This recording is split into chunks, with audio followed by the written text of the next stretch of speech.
Hello, and welcome to PADNET Presents, a show featuring the creative individuals that come through the doors of our Community Media Center in Long Beach. My name is Vanessa, and I am an intern and member at PADNET. The segment that you're about to watch was a series of talk show segments where other interns and I each had an opportunity to practice different TV studio roles. We each rotated through the roles of host, interviewees, camera operator, studio manager, technical director, and audio technician.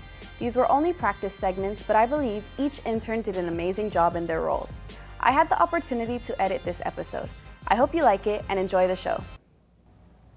Hi, welcome to PADNET Presents. I'm your host, Joseph, and today we have some guests with us. Hi, I'm Sierra. I'm Julio. Today we're going to be talking about movies. So my first question would probably be, what's the worst movie theater experience you guys had?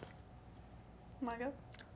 So I was going with my friend. We were going to go watch Thor: Love and Thunder, which I thought was like an okay film. It wasn't good. I like Christian Bale. That's about it.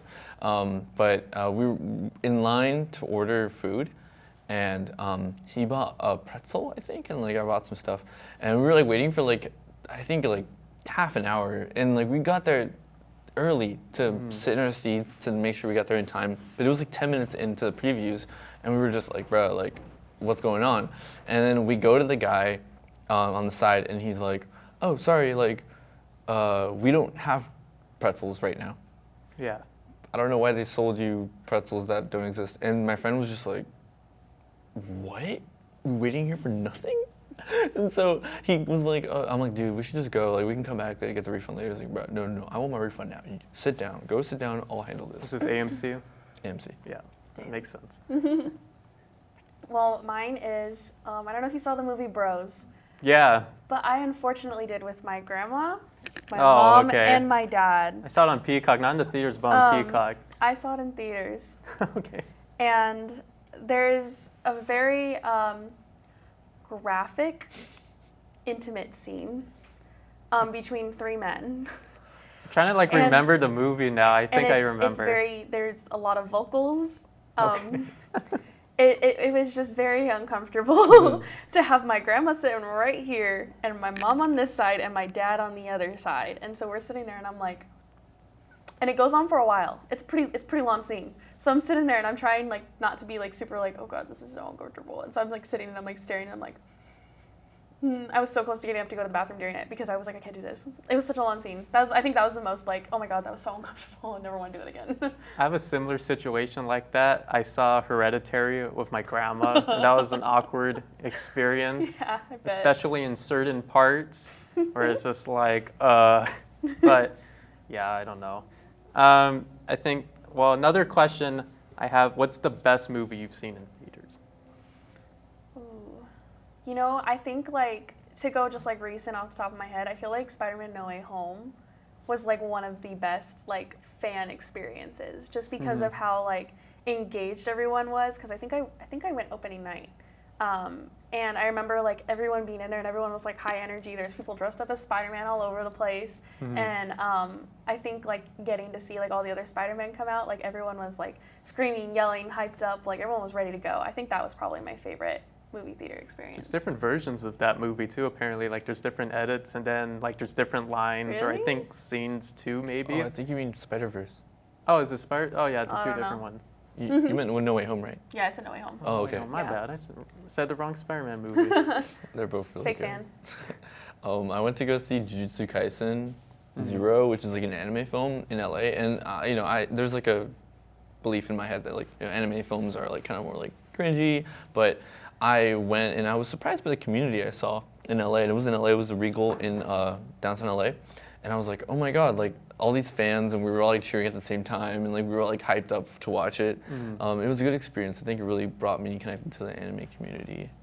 There was a Demon Slayer one recently, right? And then like there's a lot of Dragon Ball. I saw that one anime too. Movies. Yeah. I don't know enough about anime to talk about, but I heard the Demon Slayer one was okay, right? Mugen Train, yeah, it was. I saw it also in the same theater, and same thing. It was like a lot of people that were like, I don't know, normally you don't really say that you're an anime fan, but having the community together, it was like, oh, like in film community too. It was like two of my favorite hobbies just sort of like were together, and I felt really comfortable, and like the animation was beautiful. It was like a big screen, and I recommend it to anyone that wants to watch an animated film. All right. And I think that's all the time we have today. Thank you for tuning in to PADNET Presents. We'll see you guys another time. See you. Hello, welcome to PADNET Presents. I'm your host, Edwin Alonso, and I'm here with my guest. Kayla Kirby. And Joy Katawaki. So today we're going to be talking about our childhood favorite movies and what they have impacted in our lives. So for me, I feel that childhood movies really shape our lives and really leave a mark on how we become to be. So for you guys, what are your personal favorite childhood movies? Oh my God, that's a really hard question. I was thinking like Toy Story, Ooh. especially like the second and third ones. Those are one of my favorite movies. And what about it do you? I don't know. I feel like with childhood movies, it's all like the nostalgia and like where it brings you back to like at that time in your life and just like joy and happiness. Joy. Me suffer. Oh. I would say that I grew up off of Disney Channel. So like a lot of those Disney Channel original movies are like my childhood movies. So like High School Musical, Camp Rock, then the Hannah Montana movie. But I also love like animated films too, like the classic Disney movies. Like the princess movies are also really good. They're very magical and like I feel like it's kind of like a give and take because Disney Channel kind of gave us like really high standards for romance as well. They expected us to believe like in life that there's this fairy tale ending when really like reality is nothing like what the movies show us. So there's some like pros and cons to it, but it definitely gives your childhood more of a magical feeling. I definitely agree. When I was definitely growing up, I didn't really have much to watch when I was home, so my channels would be Cartoon Network and then Disney Channel. And then whenever Disney Channel original films would show or shows, I would be very excited to watch them. I definitely do agree that they're like the story is not real to life, and I think if children are able to understand that, which is hard, because they might feel themselves to become like one of those characters, and if not, they may look down on themselves. But I think it's very good. Do you see cinema impacting your life right now, looking back at those movies? Like, has it shaped you? Like, has Toy Story made you feel like a different person now? I don't know. That's such a hard question. I feel like yes and no. Like you were saying, like it's like the fake reality of it, like stepping into like, yeah, the story within it. Like, I feel like, yeah, like it like led me to the films that I ended up watching as I grew up, which ended up like where I am now with like where I want to go in my career and stuff like that. Yeah. Wow. And the question was like, how does it affect me now? Yeah. I guess because, like I mentioned, it does give that false reality of like what they kind of tell you what to expect later in life. But like as you grow up, you realize that life is nothing like the movies that you watched as a kid. But like it did set the tone for what I do like in film. I am a big fan of rom-coms, and I did grow up leaning towards more of like the fairy tales and the romance aspects of movies like High School Musical.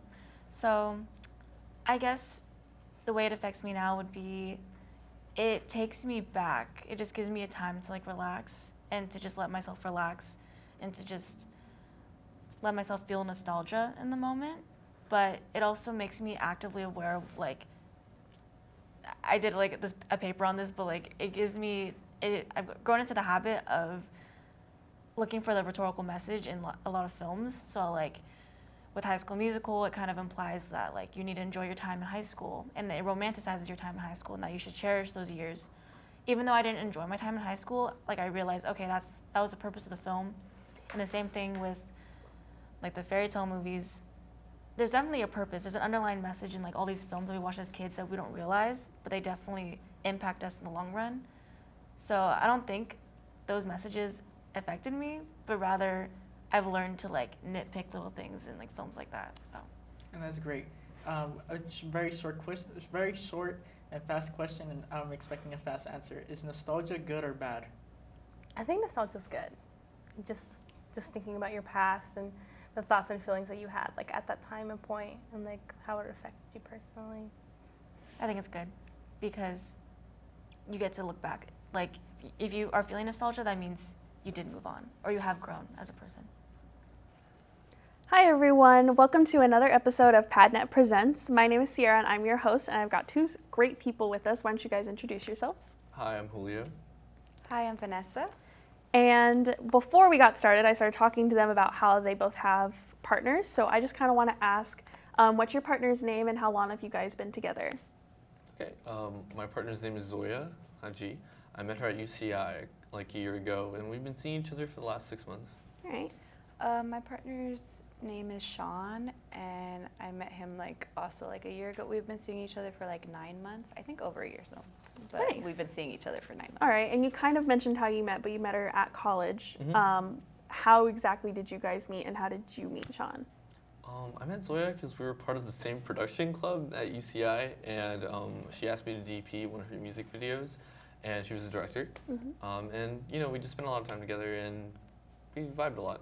All right. It's actually weird because so he's a year older than me, and we went to the same high school, but throughout high school we did not know each other. I mean, I had seen him around and I knew of him, but we had not spoken to each other ever. And so it was actually once we graduated high school that he reached out to me on social media, and that's when we actually started hanging out and got to know each other.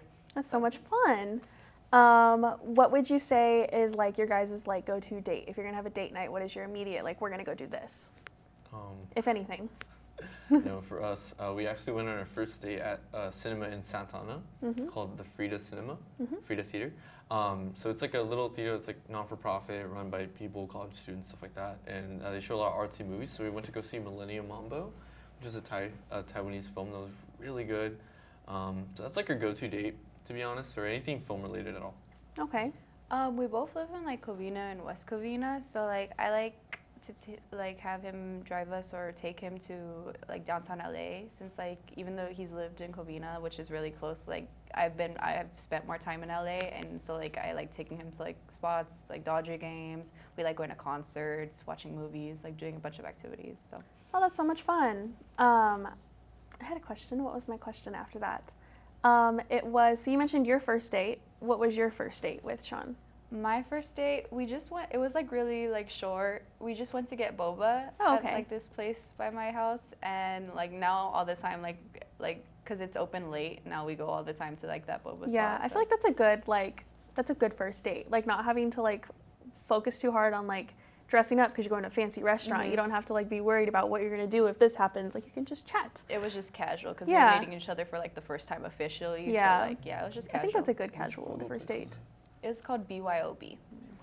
West Covina. Bring your own boba. Bring your own boba.